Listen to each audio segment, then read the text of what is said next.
A week ago, the MK leaders, the punks, attacked Thor and sent the nomads packing. To be honest, it might have been like the hit that the nomads needed just to knock them back down to earth a little and remind them that they aren't the biggest males in the area yet. They're just lucky that they're 4 males together.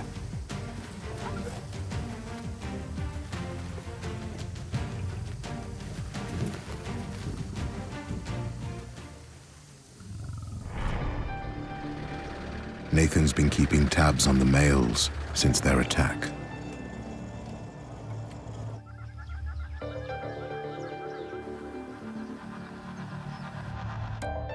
After the beating, the 4 nomads fled north and once again entered the Hollywood's territory.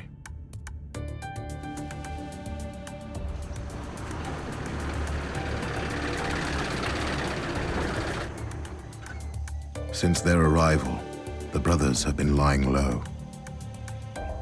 The nomads have literally, for the last 5 days, not been feeding, not been calling.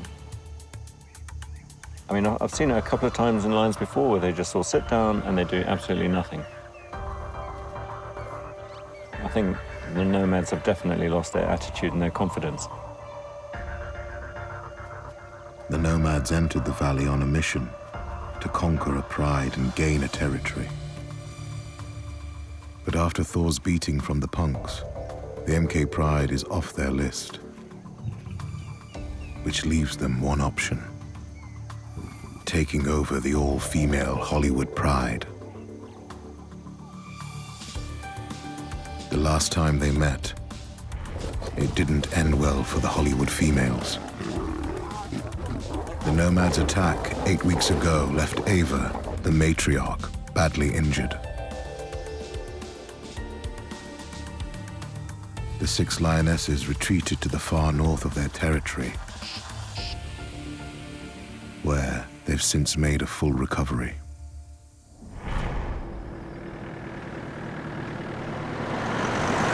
Sam's been keeping an eye on the females since they fled north. She's scouring the area where she saw them a few days ago. But she hits a roadblock.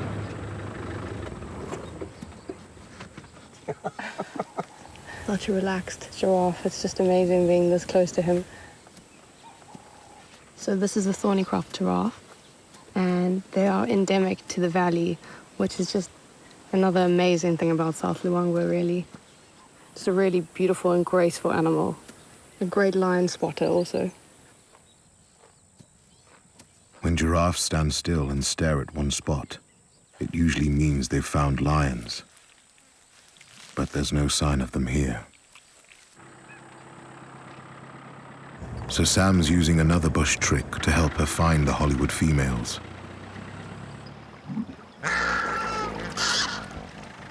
She's following her nose.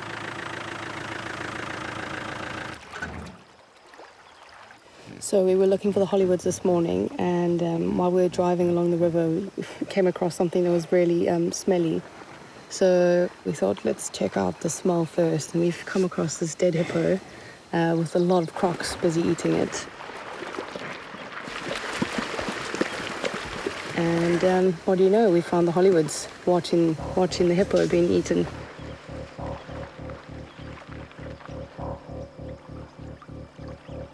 Nice knowing that trusting our instincts and following the hippo and the smell has led us to the lions. It's good to be here with them this morning. The pungent smell of the carcass is likely what drew the lionesses here. Sam knows they haven't eaten for 4 days. They're ravenous, but the meal they've found is surrounded by bodyguards with the strongest jaws in the animal kingdom. Unfortunately, the hippo is actually far into the water, so the Hollywoods wouldn't go out and try attempt to eat the hippo. But you can see that they wish they could get to it. It's tantalizing for the Hollywoods, but there'll be plenty more opportunities. This late in the dry season, More and more hippos are dying due to the extreme conditions. The herbivores need to eat 80 pounds of grass a day. But now there's precious little to be found.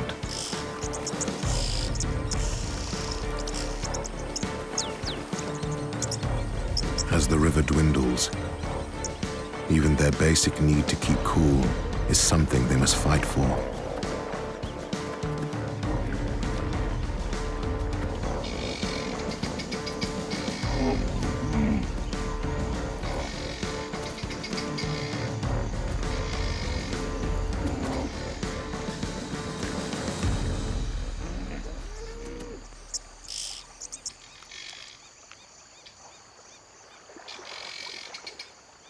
For all of Luangwa's grazers, October is the toughest month. The predators take full advantage. At this time of the season, there's nothing that goes to waste. The animals are really hungry, everything's drying up. If a hippo dies, it just means a lot of crocs get fed. And if it dies next to the bank, it means the lions and the hyenas are going to eat it. So everything really has a purpose here, and everything gets used. The ultimate recycling in the bush.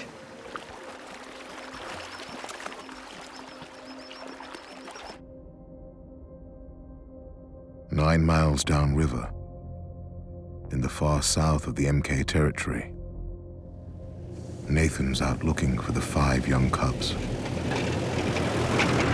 He wants to make sure he doesn't miss any introductions with the rest of the family.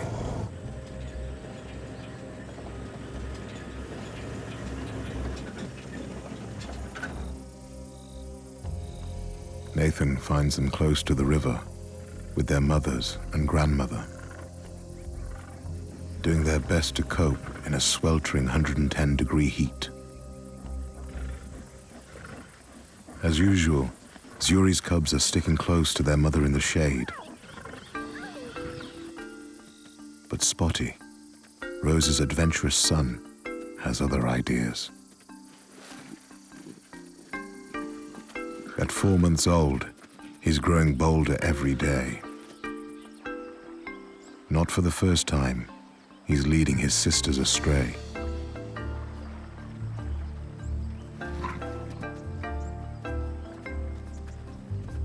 So 3 cubs have actually snuck off away from Mum, gone on their own little adventure, dropped down the edge of the bank and gone drinking. All these crocs around, that's absolutely insane. See some crocodiles moving over there, actually, in the water.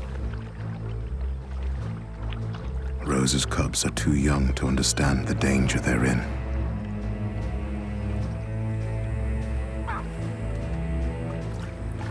Now, these really are the cheekiest little cubs. I mean, they really haven't quite learned a sort of healthy fear for the crocodiles yet. They're drinking at the edge, particularly without any parents near them. There's a high chance that croc could take one. Unfortunately, we're not allowed to intervene. We have to let nature sort of take its course. The cubs have been gone for 10 minutes before Rosa realizes they're missing. She's trying to see where they are. I don't think she actually saw where they've gone. She's looking a bit uncertain.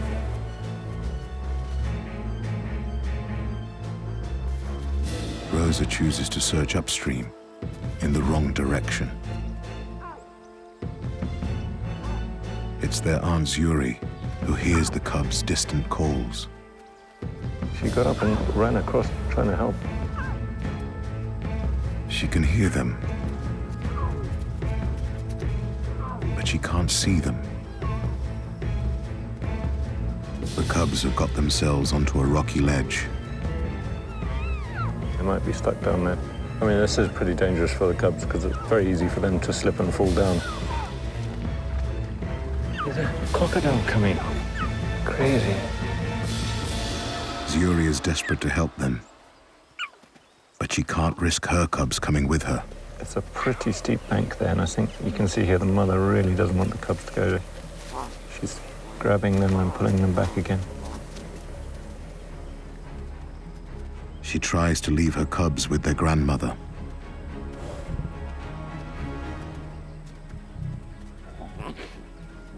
She can't persuade her cubs to stay behind.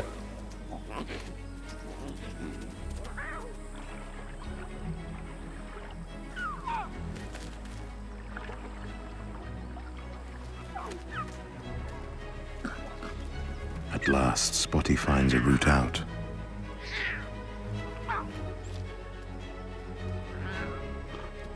It's a welcome reunion with their aunt.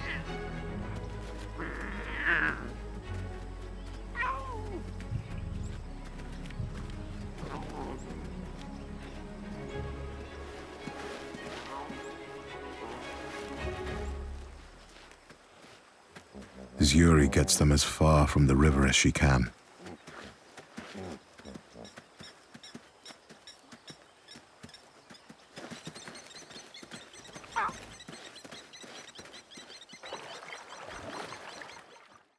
Hey Love Nature fans, be sure to like and subscribe to catch all our wild animal stories. Get closer to nature right here on YouTube.